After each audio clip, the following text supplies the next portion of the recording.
Salut, c'est Ben le blog de dingue.fr, bienvenue dans cette nouvelle vidéo, j'espère que vous pétez la forme. Aujourd'hui, comme convenu, nous allons continuer à explorer les réglages de notre boutique Shopify. Commençons tout de suite par les réglages généraux, donc en cliquant sur Général, toujours dans l'onglet Settings. Donc je clique sur Général.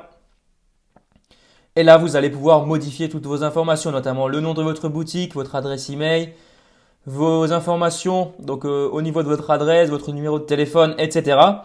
Vous pourrez également changer vos unités de mesure. Si par exemple vous êtes en euros, en dollars, en kilogrammes, je ne sais pas quelle autre unité vous utilisez, mais bon, vous pourrez tout modifier dans cette partie-là.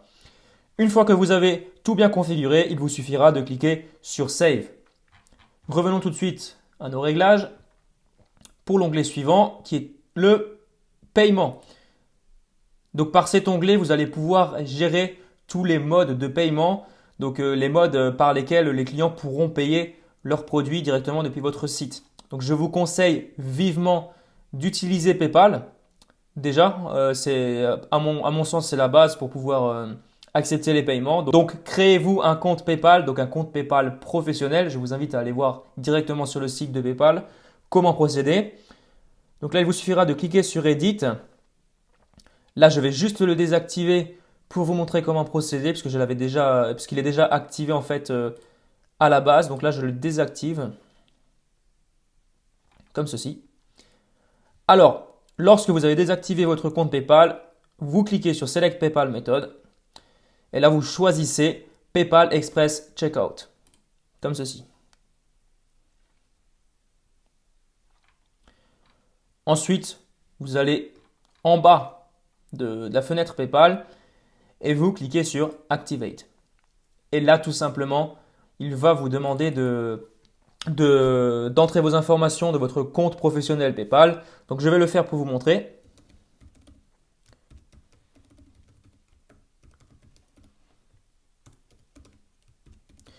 Donc, attention, là, c'est bien votre adresse PayPal à rentrer, pas l'adresse de votre boutique Shopify, hein, pour éviter les confusions. Donc, cliquez sur Suivant. J'ai déjà le mot de passe. Je clique sur Connexion. Et là, vous voyez, Shopify a bien reçu votre autorisation. Et là, c'est bon, vous pourrez encaisser les paiements de vos clients via PayPal. Donc, on peut cliquer sur Retourner sur le site de Shopify, comme ceci. Vous avez ensuite un autre conseil, c'est d'accepter les paiements par carte. Et ça, vous aurez les moyens de le faire via Stripe. Donc là, je vais juste également le désactiver de nouveau pour vous montrer comment bien choisir, enfin comment le configurer, comme ceci. Donc là, dans l'onglet Accept Credit Cards, vous cliquez sur Select Provider, vous sélectionnez Stripe. Et là, bon, moi je l'avais déjà activé, vous cliquez sur Reactivate. Alors par contre, il vous faudra créer un compte Stripe, bien entendu, c'est pas compliqué du tout, il vous suffira d'aller sur le site de Stripe. Donc c'est quasiment pareil que créer un compte PayPal, hein, c'est pas compliqué du tout. Vous aurez à rentrer vos informations, votre email, votre nom, mot de passe, etc. Vous connaissez tout ça, vous savez comment vous enregistrer, c'est pas compliqué. Et ensuite, lorsque vous devrez l'activer ici, il vous ouvrira la même fenêtre pour pouvoir l'associer à votre compte Shopify. Donc là, je peux fermer. La partie Checkout va vous permettre de configurer le panier. Cela veut tout simplement dire que le client aura ou non la possibilité, par exemple, de créer un compte. Donc, est-ce que c'est désactivé? Est-ce que le compte est désactivé? Est-ce qu'ils peuvent créer un compte de manière optionnelle ou alors est-ce que c'est obligatoire qu'ils créent un compte pour pouvoir acheter les produits?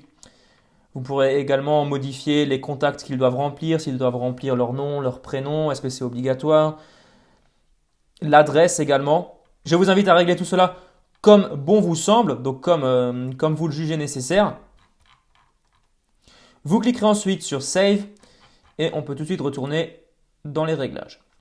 L'onglet Shipping vous permettra de définir vos modes de livraison. C'est-à-dire tout simplement que vous allez pouvoir appliquer un tarif de livraison en fonction des produits que vous vendez, en fonction de leur poids, etc. Donc là, je vous conseille de voir par vous-même en fonction de ce que vous vendez, hein, je ne sais pas. Donc là, vous avez la possibilité de le modifier. Donc tout d'abord, les les livraisons en France et aussi les livraisons dans le reste du monde. Donc là, ça veut dire que si par exemple un client achète en France en standard, en livraison standard, pour un paquet entre 0 et 5 kg, il paiera 10 euros. Et pour un paquet entre 5 et 20 kg, il payera 20 euros. Donc là, je vous invite à le modifier si cela ne vous convient pas. Donc là, par exemple, on va mettre 0 à 100 kg. Et imaginons que vous mettiez la livraison gratuite, donc vous cliquez sur Free Shipping Rate. Done, comme ceci. Ensuite, il vous suffira de cliquer sur Save. Et voilà, vous avez redéfini vos tarifs de livraison en France.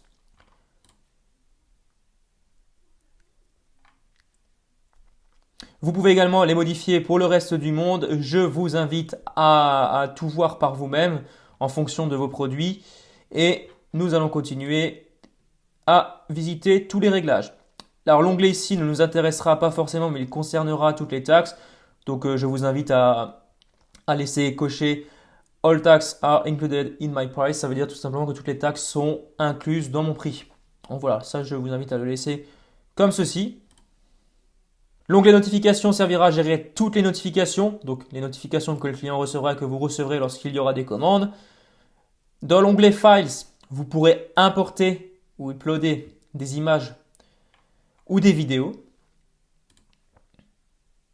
Tunnel de vente, nous n'allons pas forcément nous attarder plus sur cette option.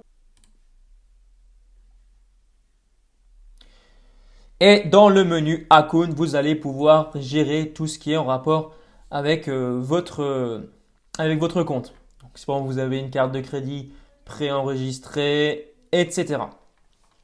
Donc voilà pour les réglages en général de Shopify. En tout cas, je vous remercie d'avoir regardé cette vidéo. Si vous avez des questions ou des suggestions, n'hésitez pas à me les faire parvenir. N'hésitez pas également à vous abonner à ma chaîne si ce n'est pas encore fait. Je vous dis à demain pour la suite. Ciao, ciao!